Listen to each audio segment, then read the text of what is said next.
This is Joyce Hanson, and today is May 17th, 2008, and we're interviewing Mrs. Alice Vose. Is that correct? Yes, it is. Okay. Annette and Patrick Jennings and their daughter Ashley for the Marietta Oral History Project. Good morning, Mrs. Vose, and everyone else. Good morning. Okay. The first thing I want to ask you, Mrs. Vose, is how long have you lived in Marietta? All my life. So how long is that? I don't want to be nosy about your age, but how many? I was 80 in April. Oh, okay. So you've been here a long time. Yes. All right. So tell me, what was Marietta like when you were young and growing up here? What did it look like? Well, as I can remember, it was quiet. You know, we had a lot of open spaces, and we had a railroad that went by our home. I lived. Okay. Okay. We had a train go by, and I just remember a little bit, but they used to throw oranges to my brother, and he'd try to catch them, and he'd miss them, and they'd splatter. They'd wave, you know. It was a time, too, when we had tramps in the riverbed. They made their camps. And as kids, we loved to go over there because they made their coffee in coffee cans or in the old can. And so when they proceed to move on, the remains would stay there, and we just like to just look around, and that coffee, we didn't drink coffee, but it smelled good. So this was during the Depression then? That was quite, because I just barely remembered my brother, you know, that, and that continued on. We lived in a farm, and we raised all chickens, goats, and there was plenty of water in our well, so we were able to plant things, and it just, the tank, it was just gushed with water. Oh, okay, so kind of like artisan wells then? I don't know, just lots of plenty of water. Okay. We had chickens, and we mostly stick around our home. Yeah, so, and it was, like I said, it was quiet, no lights, you know. Dark at night. Just bales of hay all around, coyotes, crickets, because it was quiet. Yeah. We had no lights in or anything. We didn't even have, sometimes you have to have a lantern. No phone, you know, so. So what area? It was just this historic downtown area, yes, then that was here? Because I just lived by the railroad, just down the street. The family lived on the corner of Ivy and New Clay. Okay. That's where they first established in Marietta. So. They had two. My uncle was in the hay baling, so he had a lot of employees. And he had a bunkhouse, and he had his cook. And they would go on to work, and that was kind of interesting. But we had the horses again. I never rode a horse. I didn't like to ride horses. You don't like horses? I don't like horses either. They're so big. Yeah, they scare me.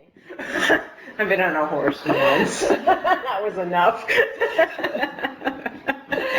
We had gypsies too come through town, and I remember my mom would lock the doors because at that time she heard that these still kids, they were, and some were willing to give their kids away, but so she protected us by, you know, trying to keep us safe.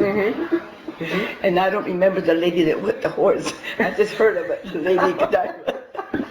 I was too little for that, but I should talk about that going down the road. So you said you grew things at your house. What kind of things did you grow in your garden? Oh, tomatoes, watermelon, cantaloupe, corn.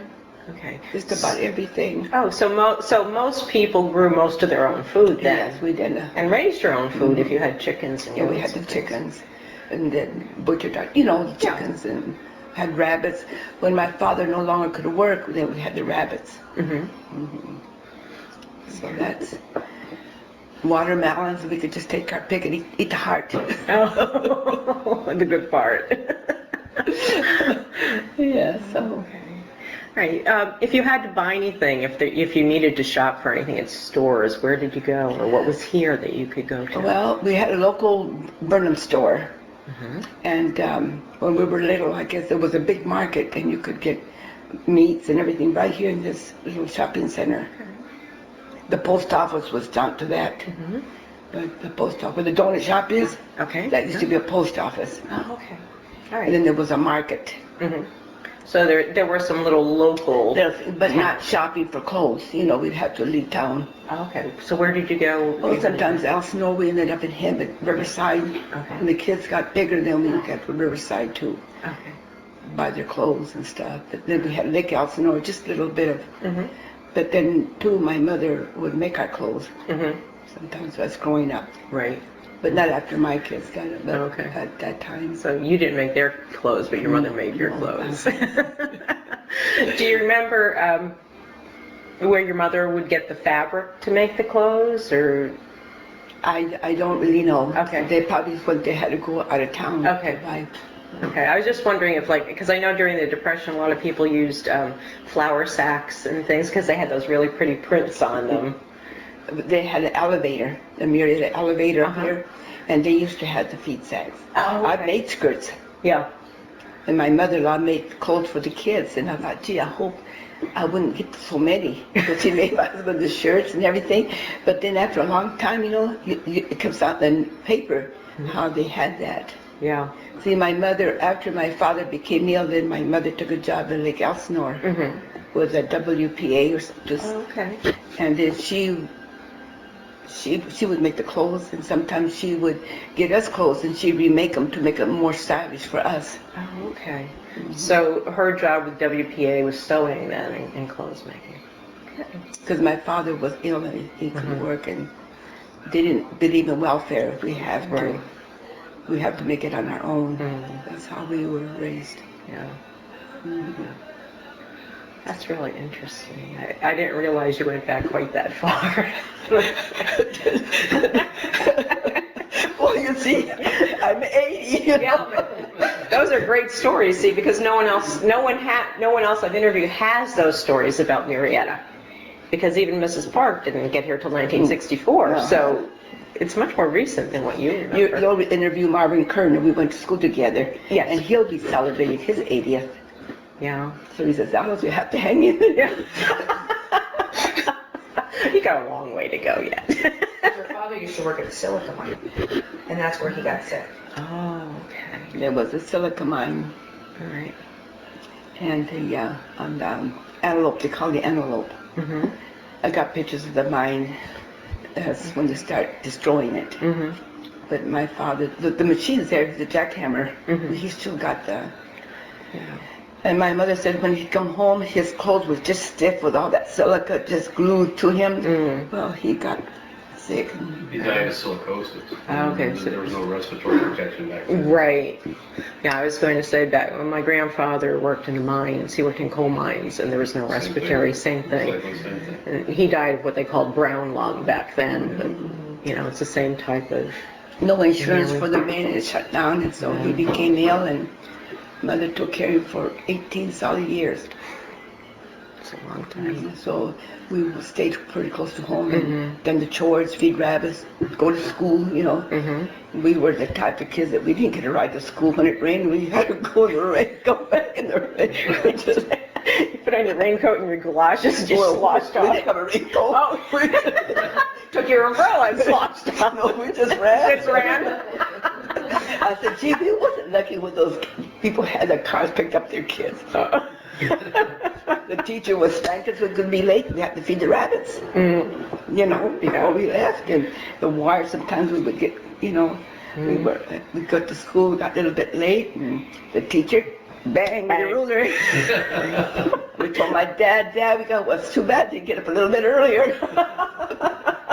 Yeah, back then you couldn't depend on your parents to kind of fight for you. But I thank God they made me what I am today. You know? Well, I think it made people much more responsible, the kids more responsible, and they knew they had to account for their time and deal with it. So My father was ill and everything, but every night we have to go into it because he's crippled and we'd all have to get down and say our prayers. And I get kind of fidgety, and if he got fidgety, he just stayed a little longer with the prayer.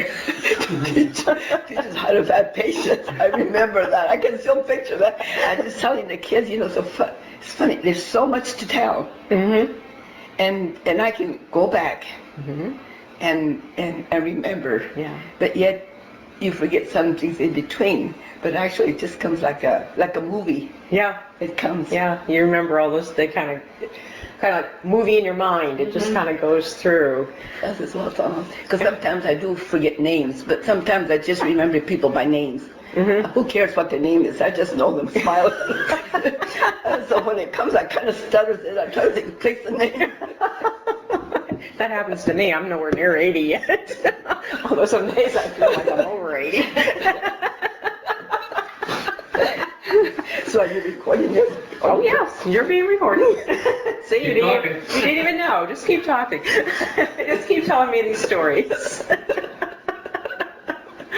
So, tell me more about your family. Tell me more about your house and where you went to school and what school was like. Okay. We'll start at the beginning. I'll tell them when the family came here. Yeah. My parents came from Mexico. Okay. My uncle came to Marietta at the same location at the age of 16. He wanted to, he came with some friends. I think he wanted to just see something different. So that went a while, and then he married, and his wife passed away. They had 3 children, and they all went to the elementary school in Marietta. And then, so my father says, well, I haven't seen my brother for quite a while. Maybe I'll head down to Marietta, to the United States and see my brother. So then my father came, and I think it was 1923, around that, because my mother came in 25. Then he came, and then my uncle said, will you give me help, and so he started helping him, and because my father didn't really want to stay here. He wanted to raise us in Mexico, because they had the tutors, they had haciendas, they were well-to-do at that time. And so he stayed a while until my uncle said, I think that it's getting kind of 2 or 3 years went by. And says, I think that we better get my mother to come down. He said, man needs his wife. So that's how then my mother came in 1925. And so then my father was saving his money to go back, but then the illness occurred, so we stayed at the same premises. It was kind of a nice. We had a bunkhouse, and just grew a lot of things. But then things slowed down for my father because he couldn't, So, but my cousins all went to school here. I remember my cousin Marcelino, that they've all gone now. They passed away, but my mother said that he used to go and he used to just climb to the window and make fancy faces at the teacher, and he believed, I think the teacher left to Oxnard, that area, and she followed him and they got married. I didn't know they had got married, but they did.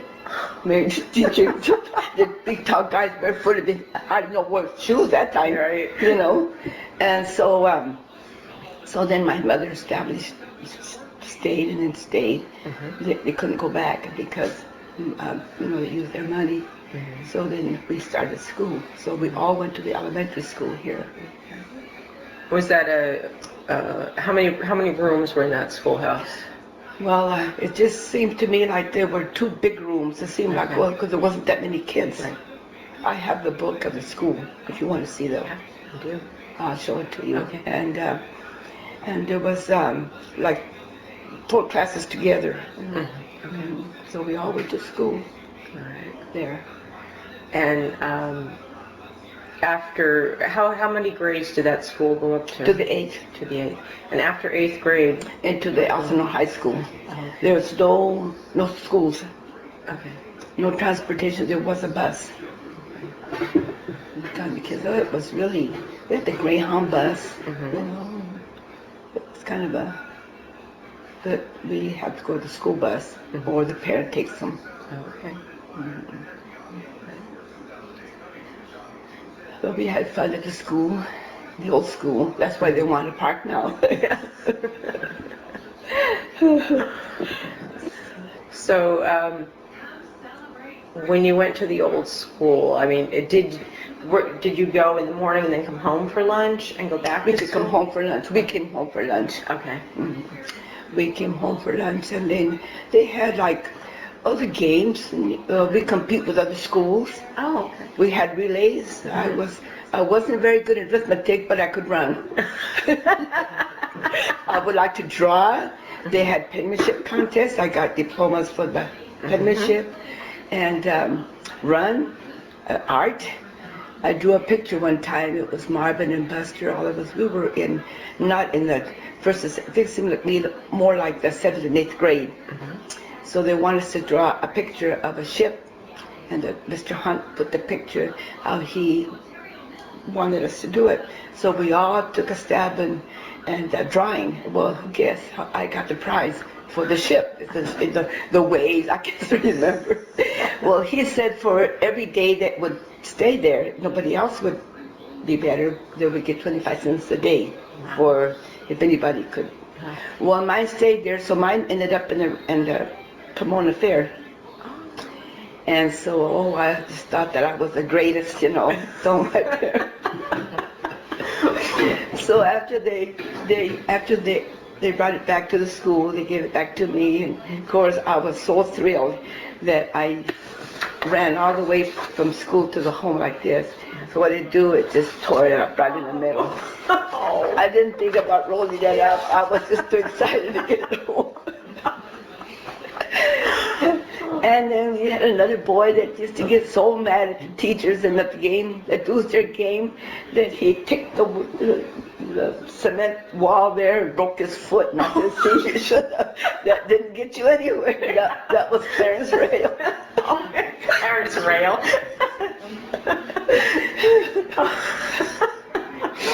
So we were kept after school. And if we got any bad reports, my dad says, well, you must have done something. He wouldn't take our side. Yeah. I remember those days. He wouldn't take You got in trouble in school and you came home and you got in trouble with your parents or got in trouble at school. So other than that, there's still some of the folks. I'm still intact with some of them. Which ones do you still stay in? Who do you still stay in touch with? Well, Marvin, of course, Yeah. Marvin and Pauline Watkins. She writes to me once in a while. And Ethel Freeman, she's in Montana. I got a letter from her. She says, Alice, please don't die. And she sent me pictures, and with the Freemans. Letha, her sister, was my best friend. But she passed away, and so now she keeps in touch. So I have pictures of their father and mother's anniversary at that little community thing over here.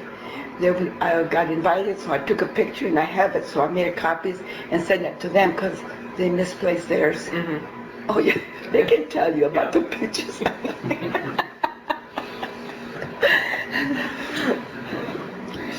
So, tell me, do you remember any of your teachers in school? Any names, or not necessarily, just special things? Yeah, they Mr. did? Hunt.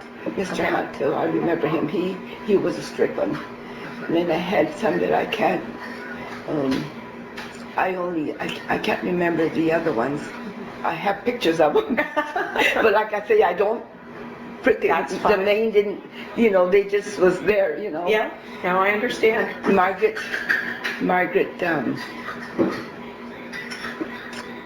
What's his name? Viola's. Anyway, she was one of our teachers, and she was also a Girl Scout teacher. Were you in Girl Scouts? Girl Scouts. Didn't have a uniform until we had a party at the Gunther's Hot Springs. And Mrs. Gunther and Hugo Gunther, they were very nice people. And so the girls all had their uniforms, but I didn't have a uniform. And she said, don't worry about it. You get the material, we get you a uniform. So I was a Girl Scout. Well, of course, I was in with the crowd, you know. Oh. How long were you in Girl Scouts? Oh, I don't know, maybe 2 years or so, Okay. because then we were getting older. Yeah, I was in Girl Scouts a lot of years too. It's just curious how long people stayed in. I have to get Margaret, what's her name? Anyway, Margaret, I have the picture of her right now. She's got the married name in the... So what kind of things did the Girl Scouts do when you were a member? Oh, we would have little gatherings and little, Girl Scouts oaths and I think hand out information. Okay. Did you have the badges? Did you earn the badges for doing? No, I don't remember getting. See, our house burned down. Oh, okay. So that we lost everything. So okay. there's a lot of things I don't have anymore. Okay. Did you sell cookies? No, we didn't. Just wondering. I used to sell cookies. You're younger than me. You were there too. I'm wondering how far those cookies went back. No, I don't remember selling cookies. We just go and say our oath down to the springs and, so. So it sounds like the hot springs were the place where people went to have gatherings and things. They would do a lot. Okay. Tell me about what was there and what was it like? At the hot springs? Yeah. Oh, I thought that was nice because they had music, and I like music, and most of my family, some of them worked there, and then they had a swimming pool. I had to watch, I never went swimming because I couldn't swim. See, my father wouldn't let us, he'd take us to the beach, but we don't only just wet our feet because he was crippled, he couldn't save us. Oh, okay. So then we got timid as the years went by, so, but we like to watch him and just walk around all the paths, ways and just see the different people. And they had, they would come, the guests, there was a Greyhound bus, so you see a lot of people getting into the health resort. You see them coming out, and you could hear Mr. Gunther's voice all over the vicinity. And they had the cooks and everything. And but I used to enjoy seeing them people come to the King's Cafe. And we had a 395, and we had a Greyhound bus, and all these people Jewish people would get down, but at night they would come to this cafe, and you tell me it was just like a nightclub. I was about 13 years old, and I couldn't go in because it's so liquor. I had to stay in the kitchen and to wash dishes and clean up, and my father would take us too, and he would bring us home at night, or sometimes we'd walk. If it was a good day, we'd walk, and it was a day. My sister and we would walk over there and work. But in the evenings when the people came, these women would have diamonds, just like Hollywood. And we would just, I could peek, but I couldn't go in there. But we could, the clothing, we could see them leave. I mean, furs, and they were just cigars, and they would just knew each other. Yeah. And the most, they would tip us. They would tip the cooks. And sometimes I remember the cook didn't show up, and they told me I had to fly. I never forget to do the steak. I was hungry. I don't know how I got the steak, but anyway, there's no complaint. They said somebody had to take over because the cook didn't show up. Just do the dishes. But that's the way it was, And that was fun too. I could just see the people with their furs, and then time went by.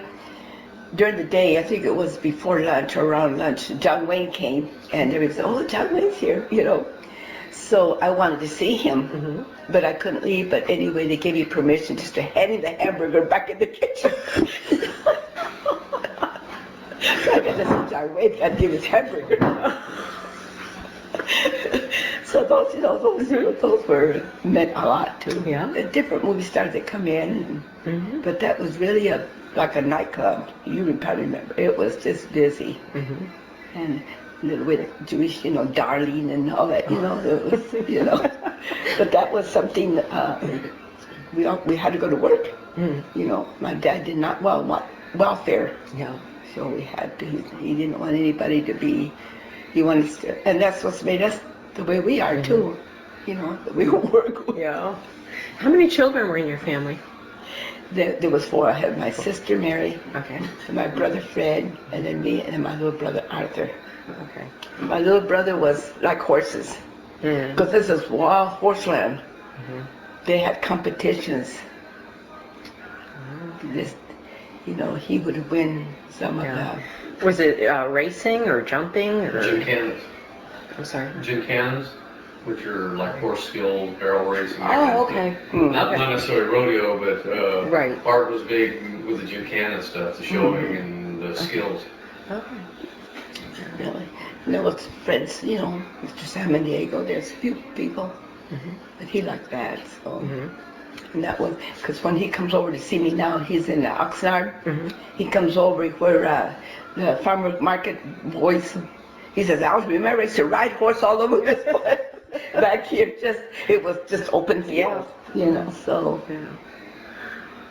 So that's what. And then my brother worked for the county. Okay. He went to the service, and he was drafted, but could not go at that time because he was supporting my father, my mother, and us. Okay.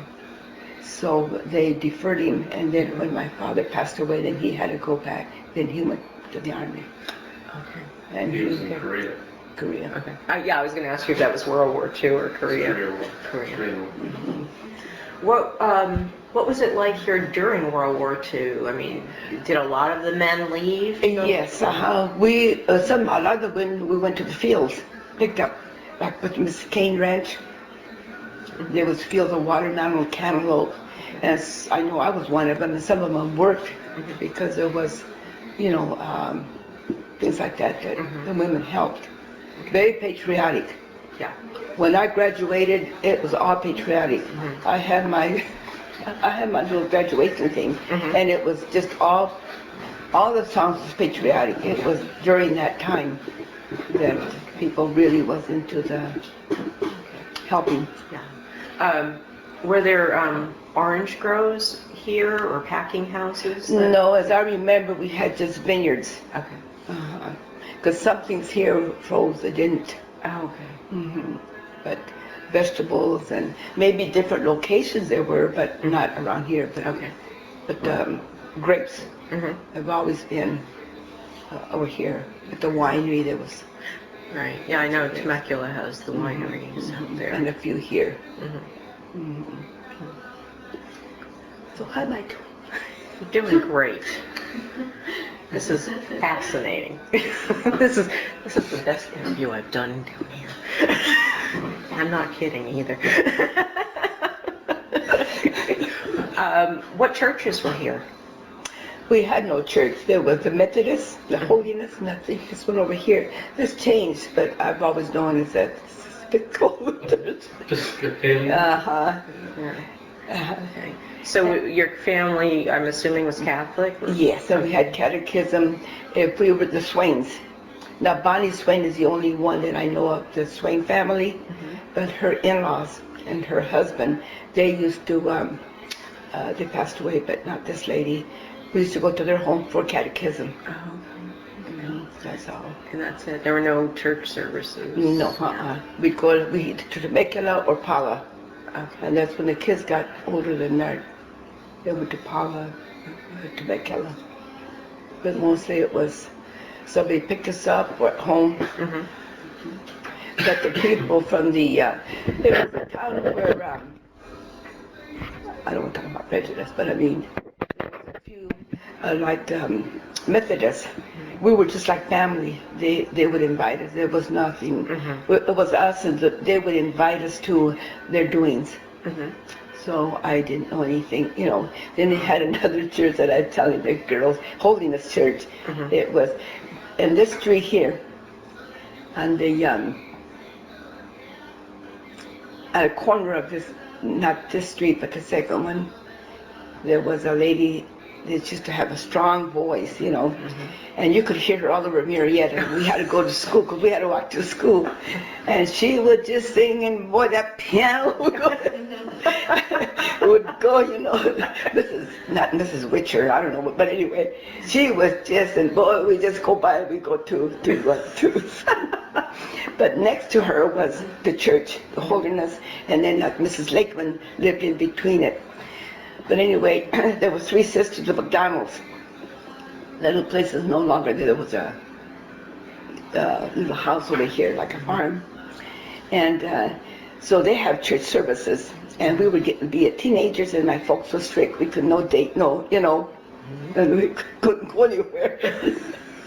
So my sister and I and another girl, we used to go down on a Sunday, and we'd just walk into church. We'd sing with them. Remember, hoping that maybe one of the boys that we knew would be passing by. Strict people, we could not. I remember that real clear. We would just, whatever it was, we sang with them. Come again, girls, and then we leave. That was fun. Yeah. I think about that's really fun now. And they would come over and buy eggs from my parents. Yeah, they would buy eggs and stuff. But that was fun. That was the 3 ladies. Yeah, I could just picture myself. You know, they're singing along, you know, we're singing along. And then we didn't see the boys go by, so we came on home. We was hoping maybe the boys, because they would, at that time, you know, the boys from Jamaica, somebody was always eyeing somebody. That was fun. Which leads me to my next question. What did you do for fun when you were teenagers? And what kind of things did you have? There was, as we got a little older, we could go to the movies. We'd have to save our money, get the Greyhound bus. Yeah. And we'd go to the movies to Elsinore. Okay. And then it was, I don't know whether you've seen that postcard in Herald, that postcard that's out now. There was a building next to where that new development is over here in the corner. Okay, yep. They had a big eucalyptus. So we would come for the bus. My father we had a little dog, but see, he would stay up. He couldn't go get us, couldn't pick us up. Yeah. So the bus would leave us there. My sister and I would go to the bus. And he waited a little bit until we had to run home. Yeah. We would run like the jackrabbit. My dad said, "You're scared, but that doesn't stop you from going to the movies." Well, of course. The movies was not very much. The movie wasn't very much that time. And that was or if some good neighbor invites us to go, another family would ask us about that. And then just visit around, you know, hang around with the girls here. There wasn't too much, you know. Our parents would take us to their friends because their friends work in the railroad. They lived in Albert Hill. And I remember going, it was so dull to hear those older people talk, you know. we would go and we had to behave. I mean, we couldn't be fidgety around, but we couldn't. And we just sometimes wait in the car, and it was just so, I think that's how it is with our kids today. We're boring, you know. You used to go to Pachanga, though. I went to Pachanga, yes. Gambling? No gamble. That, and then They didn't have gambling. every once in a while they would have powwows and Pala and Pachanga. And they had the fiestas. And my father then he made his own, you know, the wooden, to step in the gas, wooden arm to hand signal. Because he couldn't do very much, but he would do that. So he had this little, you know, he found a way. He made his own wheelchair. He wasn't the kind of man that, although he was sick to be sitting, he had his wheelchair, cut leaves, you know. Oh, there's just so many things. That's growing up, you know. But mother was always, she was like she said, "You're my little chicken Louie" with her hands. She would always look after us. So when that fiesta come, I dreaded it. I was afraid of the Indians because for some reason they like to drink, and it was against the law for them to have drinks. So we go to Pichanga, at the gate, they would check you out, and there would be people staggering, wine, wine, wine, and that did it for me. I didn't want to go in, I wanted to come home. And then then Paula, we went to Paula for Corpus Christi. You know, they have these different activities, and I can remember them chanting. You know, I can remember, and I could never figure out what they were doing, but it seemed to me like it was a long blanket of some sort.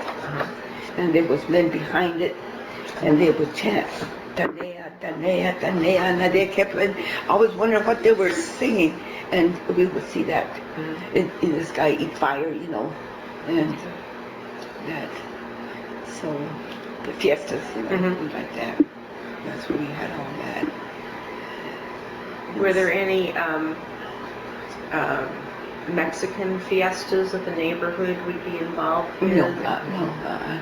Only know the only time that we would gather is at a wake, because at that period they had the wakes at your home, in people's home, and that's where people would. I don't remember going to fiestas, only to the Pala, and maybe my mom and dad would have something for New Year's or something like that, and they were strict. We couldn't, you know, we couldn't be out with the boys or nothing like that. Right. We'd sneak out sometimes. As all good children do. And my mother and my father liked to sing at the wakes. They had a good voice. They would tell them to come over to sing at burial. So they were pretty good about it. The house burned down, but before that there was a little. So when the house burned down, my father had designed a drawer because he was crippled up by his bed. He kind of made it and put all his paper things, but that's all that we got. And in there was one of the books that they sang, their songs. And my mother gave it to me, and I have it. To have that with me. But it was a time when people they didn't have the machine to make for the graveside. The men got together with the shovels. So it was family and friends who did that? You're doing great. You're doing great. Really, great stories. You know, I always wanted to write a story about my mom and my father, because my father kidnapped my mother. He did. Tell me that. Tell me the story. In Mexico, you know, it's my father. They had the haciendas. They was well-to-do. My mother's, her parents was their helpers. You know, they were. They didn't let him go to school. They shut down for the school. They didn't. But my father, they had tutors and all that sort of thing. And my mother and her parents worked for them. So everything was going really nice, you know. But my mother said that when they went to get the water, they had to be chaperoned, you know. It was very... but anyway, as mother, one particular day, mother said that she seen this man, this big black horse, just, you know, coming. He said, "I come to say goodbye to you, Jesus, Jesse," you know. And she said, "Oh yeah." So I gave him my hand, and he put on the horse and took off.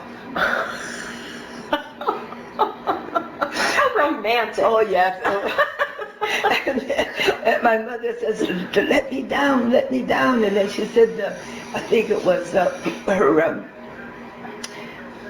a relative, a kid, might have been her, not the brother, I don't think, but maybe a relative, maybe it was a little brother, I don't know, but he said, yelling in a house, you know, "They're taking Jesus, they're taking her, they're taking her." By the time they got out, they were long gone, and my grandfather, he was fit to be tied. "Stop you know, these nice choice words." Yes, I'll bet. So Mom said that he took her to the minister's house and left her there, and they were already waiting for her. He had already planned that they was going to bring her there. They said she's not to see anybody, no relatives, if she's here. So So then come time, though, they were all upset, because when wealthy, they wanted more for their son, and my father said, this is what I want. So then they had a big wedding. They had people from all over no one, mother said, in buggies with their goodies with this party. And then her sister-in-law made her outfits but she was not happy because her parents was not very happy about it. But so But they managed. they managed it. And when my father got real ill, he always thanked my mom. He says, when it's time for you to go, you're going to go with head and shoes and all. And he could have had all these other ladies that was wanting him, but that's what he wanted. And I like to write a story. I got a horse. I want to give it to her. Anyway, years went by. My father's been gone. Died at 51. Mother was about 40 as a widow. So she had it tough. It wasn't easy. But they had an antique store over here, and they had this man with a horse. But I like that. I said, Mom, I said, I bet you said, let me off. But he says, don't take me. Kept going. We tell her, how come you got married, Mom, so young, and you don't let us? Yes, well, I'm telling you, it's hard. But she always, I kind of enjoyed that. But she said, but he had dark hair, so did I. He said, but the message is there. So that Ashley said she liked to have that. Because it's a story, could have been a nice story because it's really... The Revolution War that they went through. Yes, our mother said it was bad, they had to hide the girls, or they had to put Lysol, anything that smelled, and so when the bandits come in, boy, there's a disease here, and they wouldn't bother them. But they'd take the girls, and sometimes they wouldn't hear from them. Right. So mother came from a large family, but then some kind of a flu epidemic came, and they buried one, it's time to go bury the other. So mother was tiny, but she stood her ground. They all got to Strong-willed. So we do. I think all mothers are strong-willed. Joyce is not mine too. We always kid her, about it, so. We always thought, we couldn't understand why she got married so young, and she wants to be old maid. How old was she when she got married? Well, I think my sister was born when she was about 16 years old. Okay. So I might be 16 maybe. Okay. Just small. And he was quite a bit older than her then. About 11, I think. Yeah. About 11 years. He was tall, Sounds like a movie plot, doesn't it? Yeah, it does. When you see it, because my aunt told us all that, and I've heard it from other people, and it's always, I got pictures of my aunts. I've only met one aunt. She came, and she was my godmother. But other than that, kind of want to go back to the old country and my mother went in 1968. She made the trip, and she wanted to tell the rest of the family what it was like, what that the haciendas, what she was told was there. So it's then, well, of course we had the Girl Scouts, and like I tell the kids, I wasn't too much in public too much because I was like a stay-at-home mom. I was more with the school things, functions, and being there for the kids, take them lunch or whatever. But room mothers and the Girl Scouts, Boy Scouts. My husband was a leader, and his father too, and then the 4-H, those kind of things. And then when they started growing up, then I was looking for something to do because we only had one car, so I couldn't go to work. And my husband wanted me to stay home and take care of the kids. He didn't want to because he knew that. And then I had other kids come and visit, but I always been to help my parents and stuff. But I never. My mother-in-law was good to me. She was the one that made the homemade bread, soap. Wow. Yeah, so I they were good to me. But well, I got married.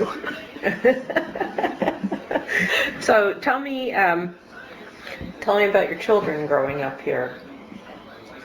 How many Okay. children did you have? I have 3. 3. hmm They all went to Sis Robert and Murrieta. They all went to school here. And tell me about what you remember when you were going to school here. What was it like?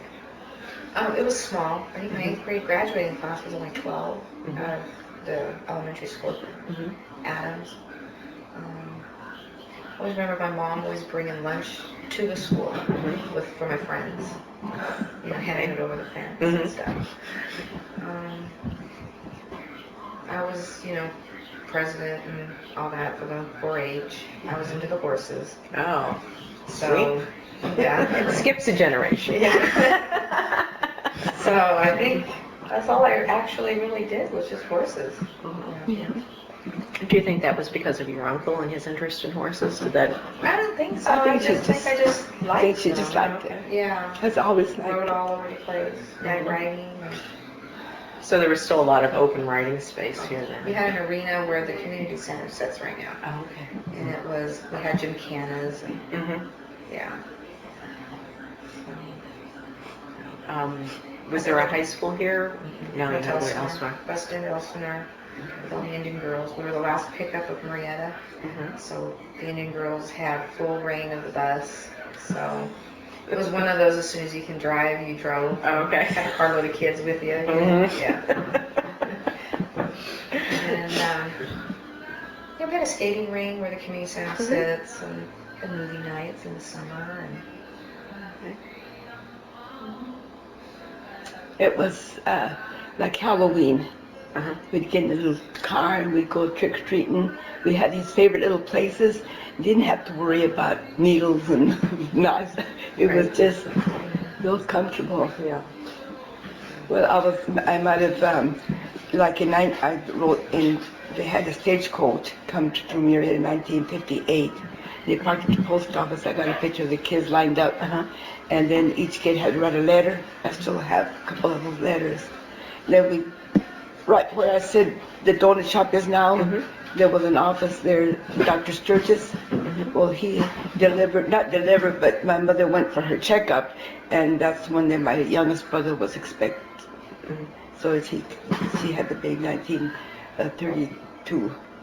But that was her doctor, Dr. Sturgis, that had in that old building here, where the donut shop is built. And then you and Aunt Mary worked at King's. I told my King's Cafe. Yeah. My sister and I, yes. And so, So why did they have the stagecoach come through? Was that just? it was an anniversary, Oh, the 100-year anniversary. I made a note of it here. It was the 100-year anniversary of the Butterfield Stage. Okay. Another thing too, we have a lovely cemetery now too, where my people are buried, and that's a very, very, very nice. They've done a lot of good. Yeah. I assume that's a very old cemetery. Yes, it used to be like I say when they used to have to dig. The men dig for the plot. Yeah. And just volunteers, friends. But it comes a long ways. Yeah. So that's. I don't know what. Okay. What kind of were there police? There was a police department here. Yeah, before- constable. Constable. Okay. And fire, I would assume, volunteer fire department. Yeah, it came. Yeah. I don't remember too much until the house burned down. I really knew. Well, you really don't need them till then. I'm more familiar. I don't know how it wasn't, but Yeah. but they must. They had a group starting. Well, the department formed in April 1947, Okay. and the house burned in December of 1948. So probably, if not one of the first, probably maybe the first fire department ever had there. A home. Sabella home. What caused the fire? Do you know or? Well, yes, we do know. I had just come home from the hospital having my son Robert, He was born on October, this was the 29th. When I came home, he was born the 29th, but October the 1st, my husband says, I think you better go stay with my parents in Wildomar. My father says, no, she's going to stay with us. So they said, well, you know, whatever made me happy, so I came home. But that very same day, it was about 3 o'clock, and my mother-in-law and friend come. They brought me a little crib and stuff, and got several. And Mrs. Blake here, I bought a little stove from her. And so my father didn't believe in heat during the night. My in-laws, anything, they believed in it to it. So they decided, my husband says, I think she'd be happy with her parents because the diets would be different. After giving birth, then it would be, they had their own way of, you know, don't step in the cold water, don't, you know, kind of old-fashioned, not like it is today. I know. And so, so the company left. I got a crib from Mrs. Nice meeting you too, Ashley. Have a good day. Mrs. Deardorff had let me out one of the little cribs and stuff. So it came the evening, so my husband says, I think we better get some heat. So he went, it was not too dark, but just, you know, in between. He went to the gas station, over here they had a gas station, and he handed a gallon can to the attendant and said he wanted hot gas or whatever, you know, kerosene or whatever. Kerosene stove. So he gave the can to him, and so he came home and lit the thing up, and it was midnight. My father couldn't sleep. He said, I don't like the fire, you know. And my mother says, well, you know, you got to give him credit. He wants to keep the baby in them warm. And at midnight it exploded. And it just went all to the walls, you know. And I know we had the bed, and my husband had a little cot. I just had a little bed jacket. That's all I had on. And all of a sudden we had to run, you know, the explosion. I remember getting the baby and rushing out and telling my dad, and my dad couldn't walk. He got excited, and all he could see is what's going to happen to her and the baby. So my brother and them, they got up and they picked him up and put him outside. Mother grabbed on her fur, you know, she just got dressed up and took off, you know, to see what she can save. But it just went like. So Mrs. Blake took me in for the night, and that's the night that the Gunthers, I'll always appreciate that they called right away, and I could name anything I wanted, but I was too bashful. I said I was okay.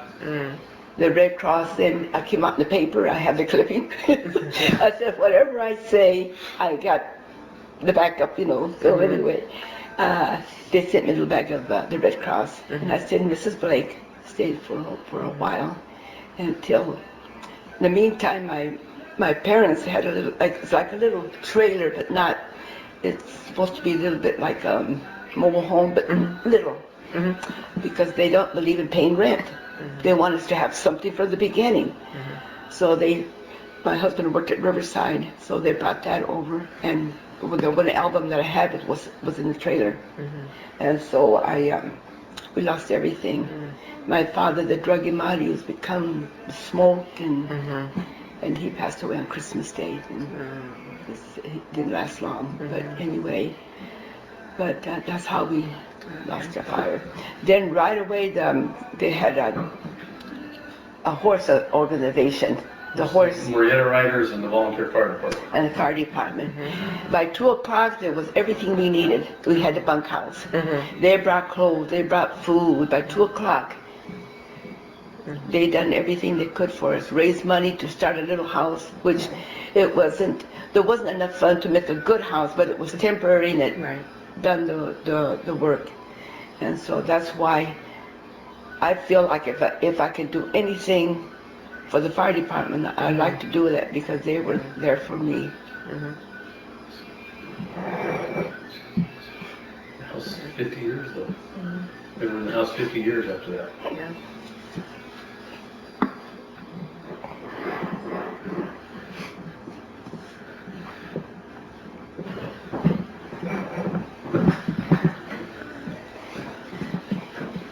So sounds like a really close community.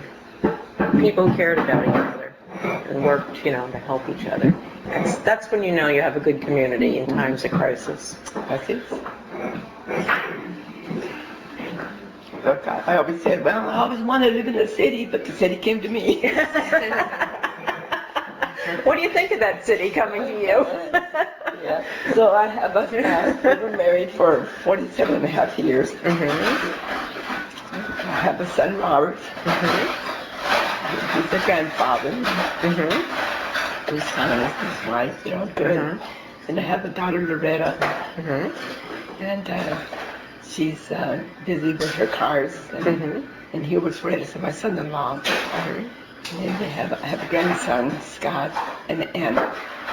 And she has recently had a little girl, so there's 3 children. Then I have Annette and Ashley and Mike.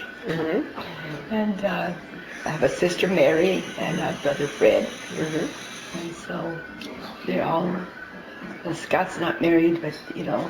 and the kids live all local, so they're always that's there for great. me. Yes. I appreciate it. I have good kids. They're always there for me.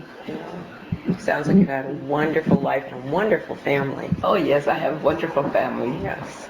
I just hope that when I get past my older age, I won't be with those crappy people. That's what I worry about. I said, just give me a little wiggle room. Oh, I don't think you could be crabby. I don't know. Doesn't seem to be in your nature to be crabby. And then, just like I said, raising the kids, I was, staying home. But you were active with them, though. You did a I was lot. active, Then we had the Sky Watch right after, what was it? What year was it? 1950. Anyway, they had the Sky Watch, where we would watch for the enemy planes. Now, I volunteered at that. I over to Mrs. Garrison's machine shop. I got photos of that. And I have a display of little medals. I told Ashley if she ever wants to put them in display. But we would the first fire station on Juniper. On this It's on C Street. C Street. It's still there. But when the house burned down, it was just getting started, but they pressed the button, and they were there. But there's where we had our Sky Watch. Well, we all take turns. I got my time sheet. I got my little medals and stuff. But there was quite a few that done it. Quite a few people have volunteered. And we'd go in there and we have time sheet, and then they would, maybe a plane would fly. Well, we had to see what kind of plane it was. So we write it down. Sometimes they would put a marking, and then we knew it was different. So they always, it was always protected. Yeah, it was Air Observer Corps. Yeah. I've been in the parade a couple of times on it, but I saved and at the old school, the super down, we have meetings there, and they give us awards, I got pictures. Then we went on the plane, a bunch of us. I got a picture of that, and so that's another thing that I volunteered. And then in 1974, I thought, well, I don't know what else I could do here. The kids was already growing up and everything. So then I thought, well, maybe the garden club sounded pretty good. Well, I didn't go the first 2. I looked at it, but I didn't sign in. And then I decided I would go in. So I've been in there for 34 years. Wow. Been a historian for most of the years. So somebody starts it, they quit. And then I take it over, and then somebody else takes it over, and they quit, I take it over. Last year, one of the ladies was kindly, I wish she would have taken it from the library. I wish she would have kept it, but she gave it back to me, so I've had it for this year, and I'm working on it. So, tell me about the garden club. How did it start? How did it get together? Well, I guess Mrs. Garrison was the one, the founder. She thought like I said, I didn't go for the first 2 meetings, but I did meet the lady from the Fallbrook to get us started. And then we just started remembering but she was a secretary. And I wish she was back in it because we had meetings, guest speakers, and we raised money for the food drive, which they do a tremendous job on that. And the first baby shower was held for Ashley. We've had just another one, just only 2 of them. And they've always been there for me. When I got word that my husband had passed away, I was at the hospital with him.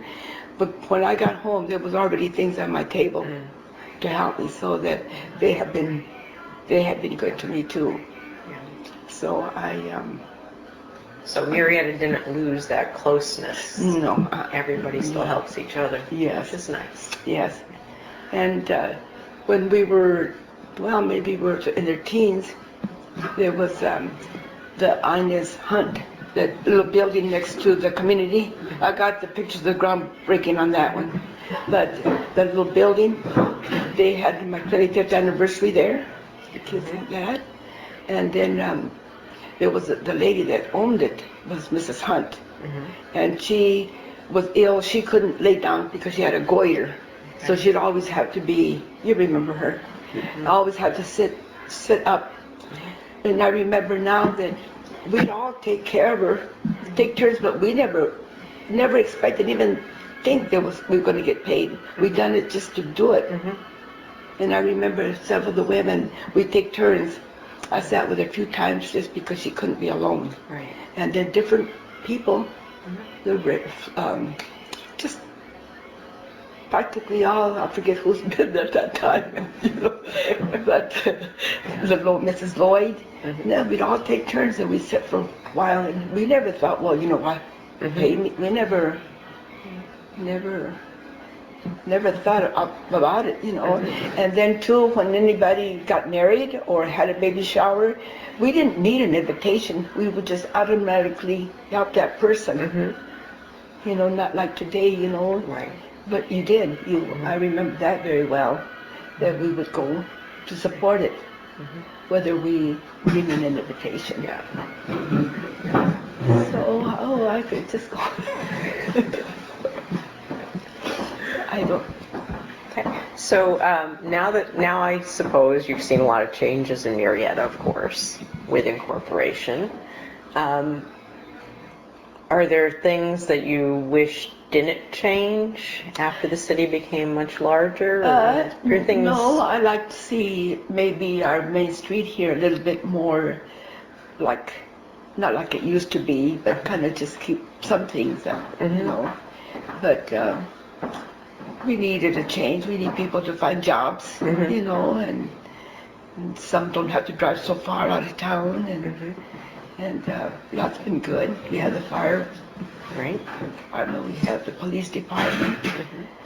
I like it because I don't need to go out so far now. Everything's kind of closer to me. Yeah, you have everything you need here, and then some. Lots of shopping When I go to the centers. doctors, I go to Wildomar. The only hard part is I always had a hospital where I have to go to Kaiser to Riverside. But other than that, everything is, the kids, they take me out to different functions, you know, they take me to Pichangas, they take me out to dinner, birthday parties, they bring me food. All my kids are good to me. Yes. And Pat, he's as good too. He's like a son. I mean, they all help me out. That's why I says I don't want to change, because you know they say you change when you. Well, I know I'm older, but much if I make it through more. You know what I mean? I know what you mean. You're still a young woman. No. I said when the time comes, put me in the rest home. Just close the door. Because you don't know how you're going to be, you know, you just don't, things change in life, you know, you don't know what kind of a person you're going to become. Well, I think it's pretty evident. You pretty much don't change all that much.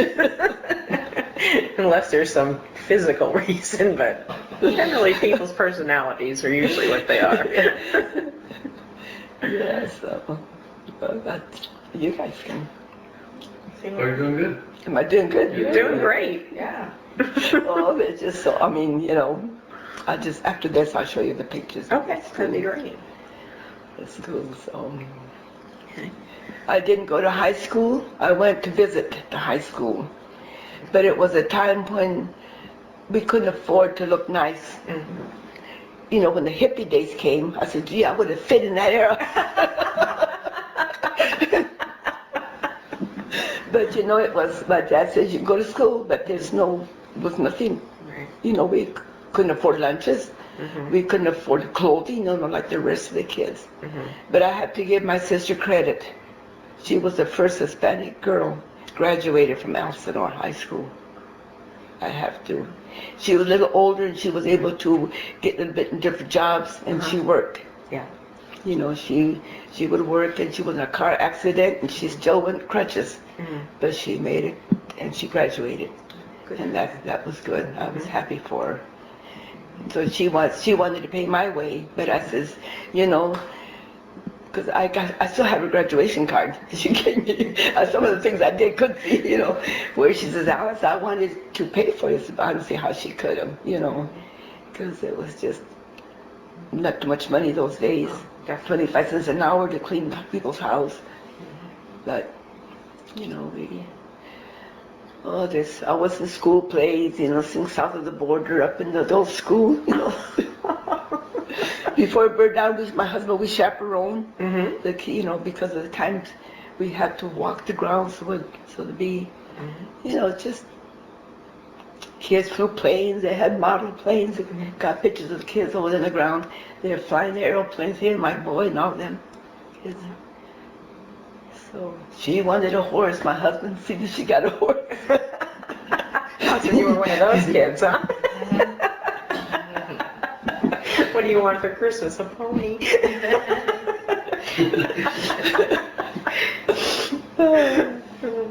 So it's just, you know, just nothing. Wasn't any. I wasn't the kind of person want. You know, I was always thankful for what I had. Mhm. And the most thankful that I had is having my kids. Yeah. That's. Well, family's very important. When everything else is gone, that's all you have left. Yes. Oh, that's important. So, well, anything I forgot?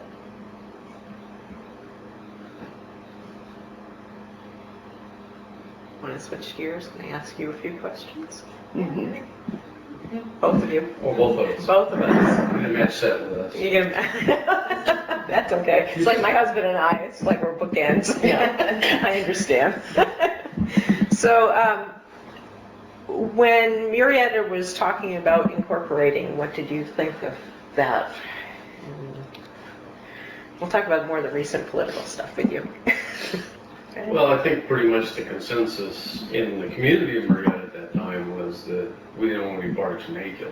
Temecula incorporated in 1989, and through the course of their incorporation, their original plan for the city of Temecula went from the rainbow or the county line all the way up in Wilmore, and it included all of Marietta. Temecula and Murrieta always kind of been water and oil, so the consensus in the community was we didn't want to be part of Temecula, and the incorporation drive kind of started shortly thereafter. The driving force was John McElroy, Carol Cravagna, Tex McAllister, and there's one other, I can't remember his name. There's three of them, and then Carol, and then we were all part of the incorporation drive, passed petitions, raised money, went to meetings and all that stuff. So Okay.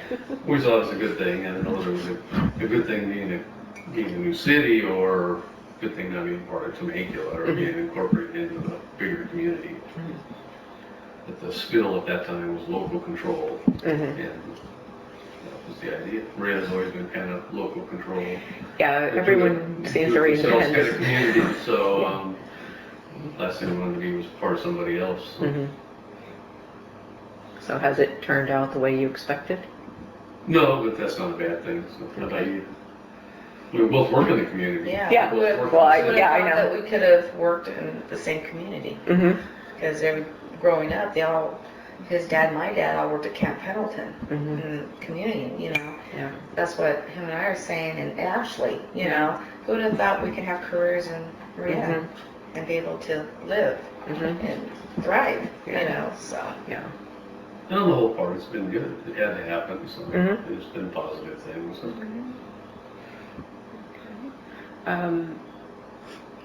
what do you think about the development? I know this area has developed tremendously. I mean, I've only lived in California 10 years, and just driving down here the few times that I had, it's just exploded. So what do you think about all of that development? Well, same thing. We wouldn't have or enjoy what we do without it. Right. And so you can always complain about traffic and all the, the school systems, mainly the traffic as a result of that.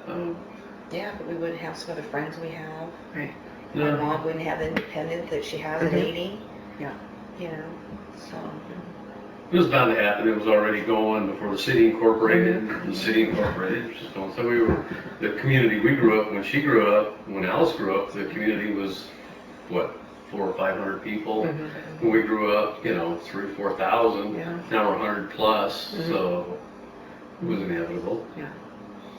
But I don't think on the overall scope of things, I would say it's been a bad thing. So do you think that fundamentally Marietta is the same community, has the same community feel, it's just a lot more community, or? I see it once in a while, and I still do. I won't say that it's totally gone. It's just maybe blended with numbers and certain things and certain issues. I think they're still, I'm still hoping that the core values are still there. I think for a lot of the people it's still, it just depends on the issues. We do, Annette started the Toy and Food Drive, we're going in about 20 years because of that, and the community's always been very supportive of stuff like that. So. Yeah. Well, those are the things you look for community. It's not necessarily that it's so spread out. It's just when there's an issue, like I said, when there's a crisis, when there's an issue, does the community still come together? And they still do. Look, we had that shelter we opened last year. I mean, Yeah, What shelter is that? the fire shelter, evacuation center. Oh, okay. We, Pat and I opened one up at the high school, Vista High School, for all the San Diego residents. And like I said, the community, phone calls, what do you need? And, I'm standing there, thinking, what do we need? And I'm looking around and I'm like, blankets. Next thing I know, truckloads came, or groups of people with cases of water, anything you can think of. Starbucks is bringing, brewed coffee, and I didn't have church is bringing food. I didn't have to want for anything. All I had to say is just what I wanted, and it was there in volumes. And so that showed me what the community can do. And the people, all the people in the shelter were from outside our community. Right. So. And yeah. Well, that tells you a lot about where you live and what kind of place it is. That's really important. Yeah. That's probably why we're still here after all these years. So. Yeah. Yeah. I don't know where else we go. Or want to go, really. Yeah. We've been traveling a lot, but I haven't really seen anywhere yet that we just pull up stakes here and go move to. Gallup, New Mexico. She likes Gallup. You like Gallup, New Mexico? I love New Mexico. I think it's pretty. So, I've only been through it once, but I still think it always kind of attracts me when I think of, It's Gallup with me. Yeah, we drove through Gallup when we moved here, and it was just, We'll go stay a few months. Yeah. So. When I retire. How long have you been with the fire department? How long have I been with the fire department? Started in September of '89. I volunteered a couple years prior to that, and so I'm going into my 18th year. Paid. Years before that, and then I worked for the Camp Pendleton Fire Department, the community in Murrieta standby for years for employment. Right. Camp Pendleton. But then I volunteered. My dad was a volunteer firefighter and worked as a firefighter at Camp Pendleton. Her dad was a volunteer firefighter for 4 or 5 years in the late 50s, so it's kind of a community tradition. So, the fire department. So. But a few more years, and we'll think about retiring. Yep. Well, I don't have any more questions, unless you want to say something more. I don't want to mention my family. No, she introduced Ashley, but she was here. No, that's part of my family. Yes, you did. Yeah, covered. With Ashley, Yes. Pat and Ashley. Yes.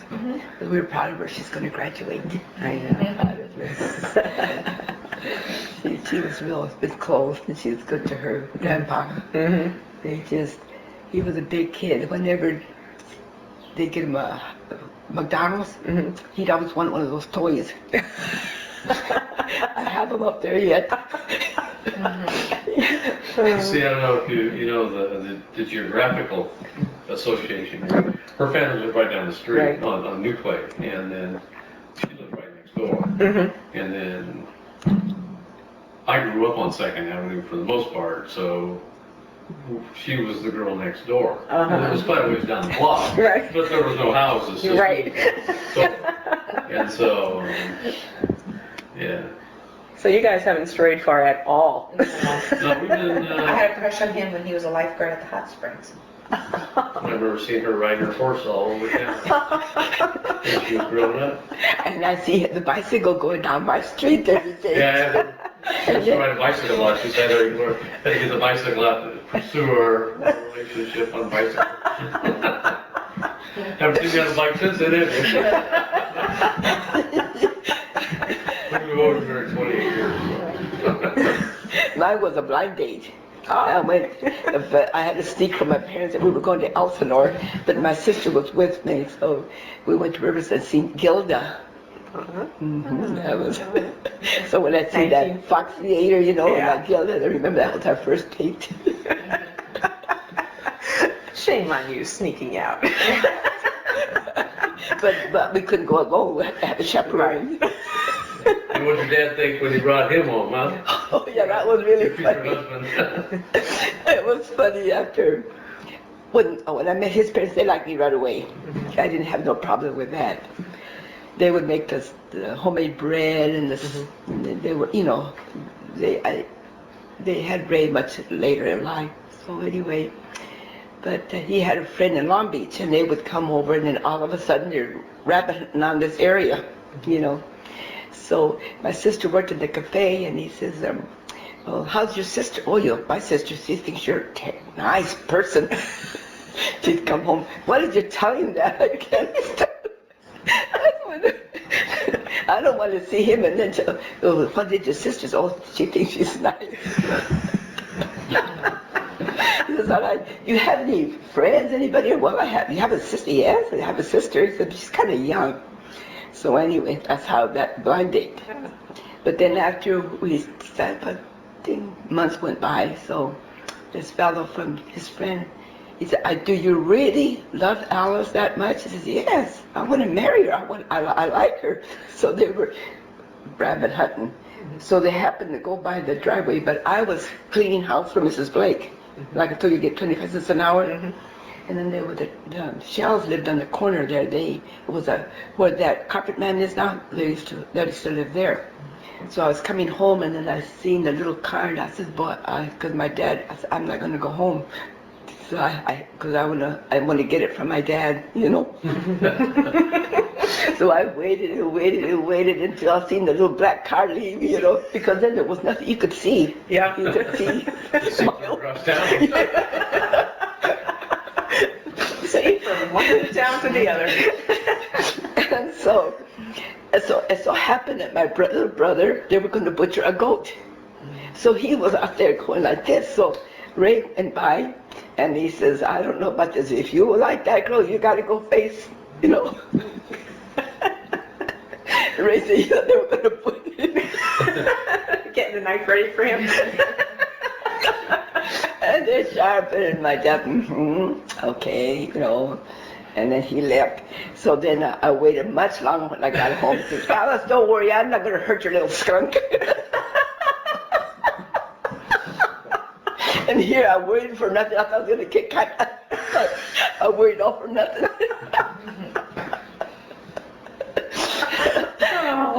Yeah, that was funny. So excuse, no rabbit. They just wanted to come this route. We take my dad there for a drive. Then after he got to know him and we married, then he'd take him for a ride around wherever he wanted to go. Yeah, it was different. Well, no phone. And we had to run. Boy, I ran to Ritz Cafe. There was a telephone. That's where we had to call the doctor.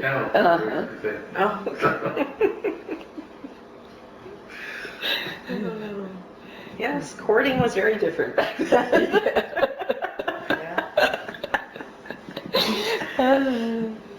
But anyway, that's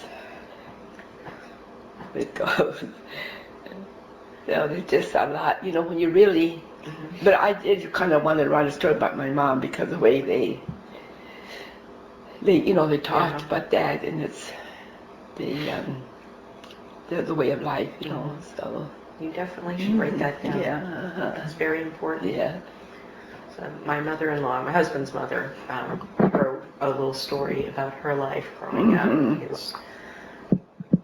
And meeting her husband and whatnot, because he was from Sweden, and her parents were from Sweden, and them all getting together. But it's really something we really treasure, because all that is gone now. Right. That's what we told her, just little stories. I mean, It doesn't. other than just the history basics, there's some good stories, about killing the neighbor's turkey and, getting into the little vino in the barn, and, the cute family stories that we want her to write down. Right. So, and she's been starting, she's was A doing little that. bit here, a little bit there, but Well, it's important to save those things. Don't want to lose them. Yeah. But I think, as I tell it, then they'll remember it. Even if I don't write it down, they'll kind of remember what I tell them.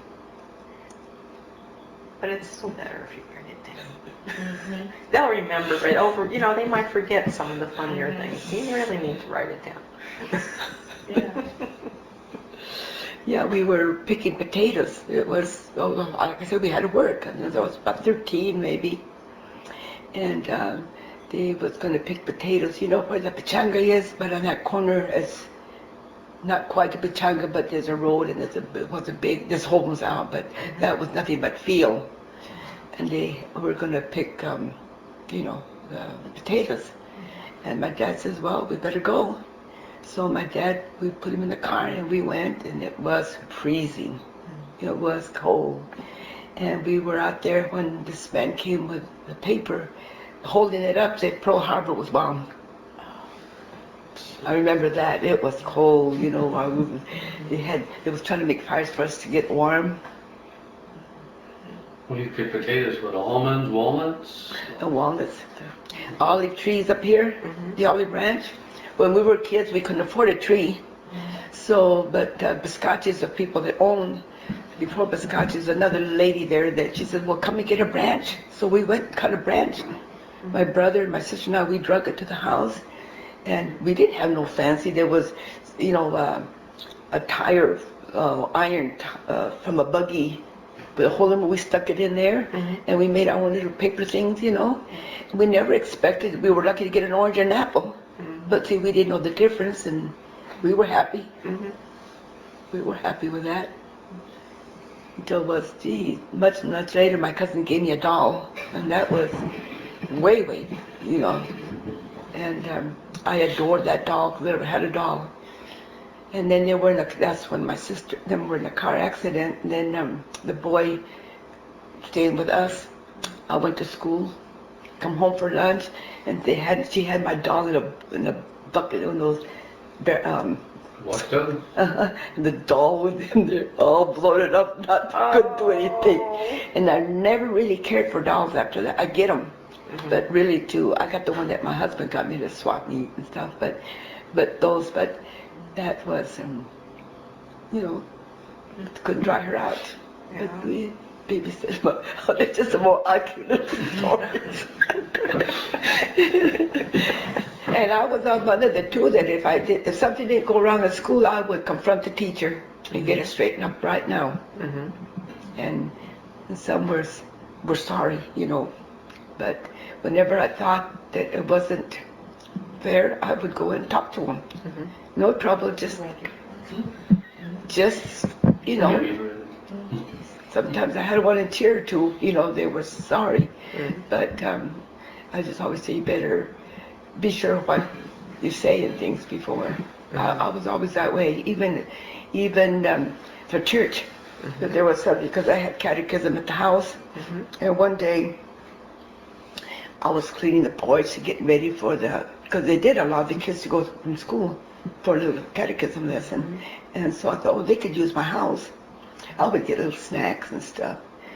And so some little lady went by and that she told the minister up in Temecula, Paula, well, they'd come to Temecula, that I was having Jehovah's Witness coming to the house. And I thought, well, that's strange, you know, because I never talk about anybody's religion. You know, everybody has their own religion. So the priest came upset with me. He was wondering that I was doing the wrong thing. Okay, so that night, I remember getting dinner ready, and as soon as my husband got home from work, I was in that little car with the Temecula. And I just stayed there until their service was over, and I had a chat with him, and he was, you know, it's because somebody else sees something, and you know, when you're not doing things, then you have the right to defend yourself. And that's what, so I got that straightened out. Just things like that, you know. If it bothered me, I It's like the talked to border them. patrol stuff. Oh yeah, that's enough. Oh, God, I hated go to school. I always got stopped going to the high school. Border Patrol. Pulled us over. I know, they wouldn't even, the dust wouldn't settle on the Border Patrol by the time she was already out of the car at their window. Oh, man, what do you think? Yeah, I was, you know, minding my own business.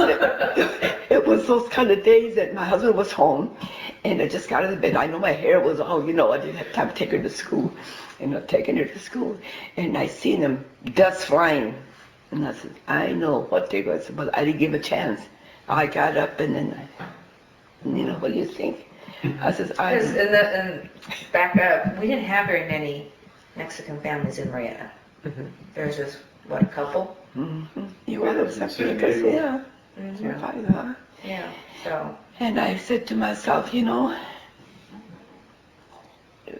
I'm minding my own business. So I'm taking my child to school.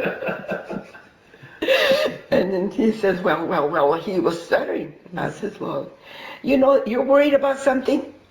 I want you to get out of your car right now and search my car. I says, I'm taking my child to school. And he was stuttering, you know, and I said, I want you to come and inspect my car.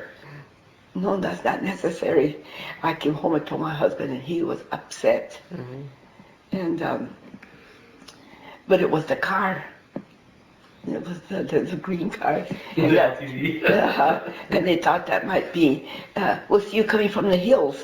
You know, so, well, I lived here all my life, I told him. I said, you see this car? You see this license? Remember them, because I live there. And that was it. I went out my, you know, he just, oh, my husband was upset about that. He was going to go and tear into him.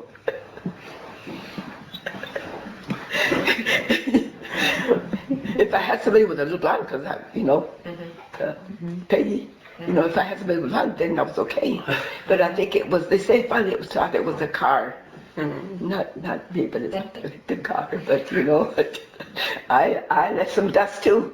They brought some dust, but I left some dust.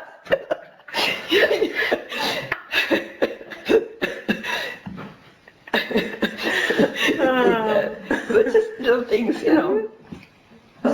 Little things that.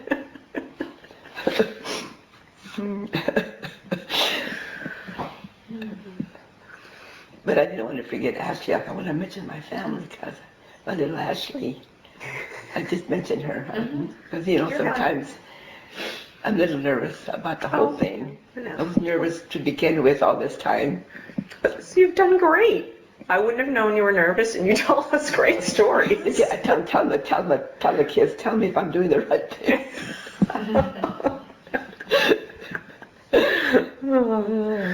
Well, I want to thank you. This was wonderful. You have great stories, and thank you so much for letting me talk to you.